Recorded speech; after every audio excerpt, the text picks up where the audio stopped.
آجل. أمطار رعدية غزيرة وثلوج كثيفة على العديد من ولايات الوطن بداية من اليوم الجمعة. إليكم التفاصيل. أعزائي المشاهدين، قبل البداية نرجو منكم الإعجاب بالفيديو والاشتراك بالقناة مع تفعيل جرس التنبيهات ليصلكم كل فيديو جديد على الفور، ولا تنسوا المشاهدة للأخير لمعرفة كل التفاصيل. إذا حذرت مصالح الأرصاد الجوية الجزائرية من تساقط ثلوج كثيفة على المرتفعات الداخلية للوطن بداية من اليوم الجمعة. ما أشارت الأرصاد الجوية إلى أن سمك الثلوج سيتراوح ما بين 5 إلى 10 سنتيمتر بداية من اليوم الجمعة إلى غاية صبيحة غد السبت.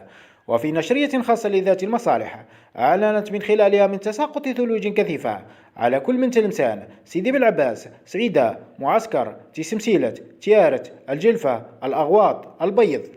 وفي نشرية أخرى حذرت من تساقط أمطار رعدية على الولايات الشمالية للوطن مرفوقة بحبات للبرد اليوم الجمعة.